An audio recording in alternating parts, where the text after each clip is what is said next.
So now prelims is almost 2-3 days down the line, and aspirants will be keenly preparing. So what are your last minute tips for those aspirants who are taking the 2021 prelims? As I said earlier, don't accept your defeat before you give the exam. I always say to my mentees, you just fight it, then you accept it. Like, you don't want to be defeated before the war starts. So that's the first and foremost thing. We face prelims with fear of failure. That's the first thing we have to change.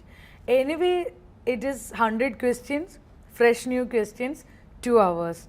So we have to be ready for it.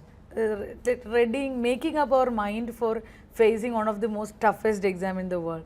We have tension, but we have to accept there is tension because it's a universal phenomenon. So accepting our opponent or accepting what it is waiting for is the first and foremost thing. Second thing is, you have to stop reading things in the day before the prelims. By the night you have to close the books. Tomorrow morning or the day of the prelims, you have to go with a fresh mind. You don't want to hurry through all the notes you studied just before the exam. That is very counterproductive, I think. It doesn't matter actually, yeah. right? Yeah. So you have to wake up by 7 o'clock, you have to have the breakfast, drink a lot of water, go to the exam hall with a positive mind, and just be in the exam hall for half an hour. Like 9 o'clock you enter the hall, you sit and meditate. Fine, okay, I am going to give the exam. So by 9:15 your tension will be over. This I tried and it was very fruitful for me. Third thing is, the moment you get the question paper, then stop overthinking something else. Like, you have to be you and your question paper, nothing else. You have to read the questions carefully. You have to read the options carefully. Earlier I said, comparing the answer with the question and find the right answer. Done. Then you quickly move out to the next question. Please don't sit with one question because that won't deal to anything. You first read, then read the option, go to the question again you read out. 2-time read is enough. If your answer is not coming, leave it and move to the next. That way you have to quickly go through the question paper.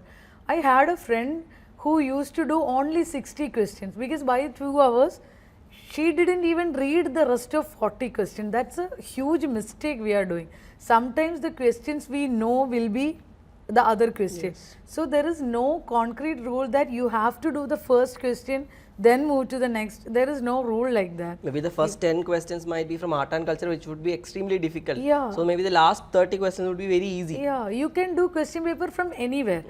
Sometimes I used to start from 100. I used to come from behind. Sometimes I start from 50 to 100, then 50 to 1. This was, I used to do a lot of things because I am not stuck with a certain idea that I have to do from 1 to 100 and all. There is no rule like that.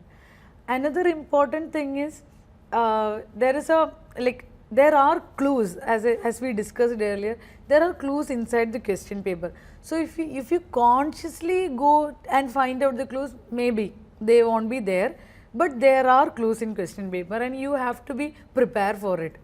And please don't mark the answer in question paper and then blackening it. That also my another friend did.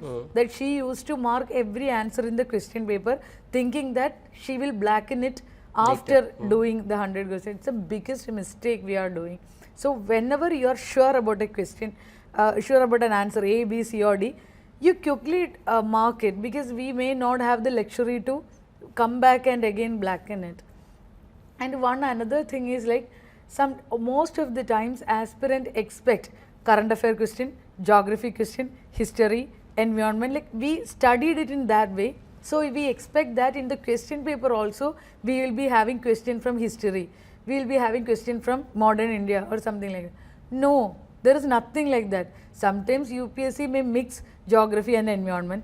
Sometimes current affairs and science and technology. Sometimes ancient and art and culture. It will be mixture.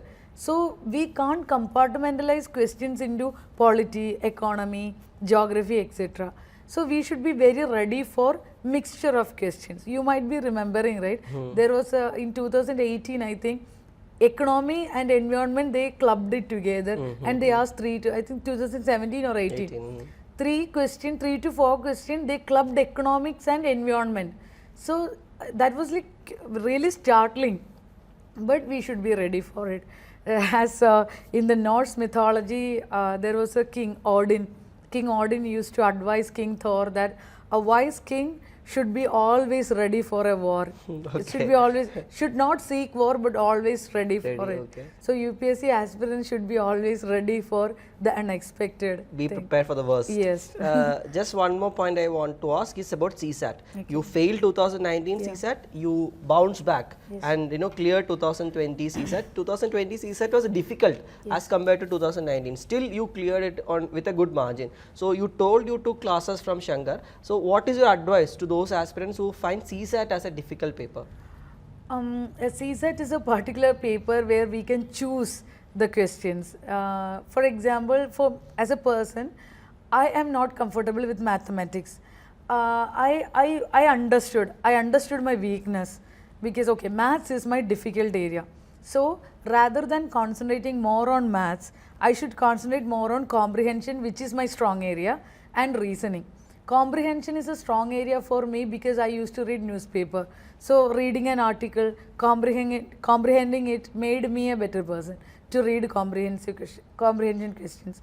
So I concentrated, like I made a strategy for CSAT that in the first 1 hour, I will do maximum comprehension question. I made up my mind that I will do every comprehension question.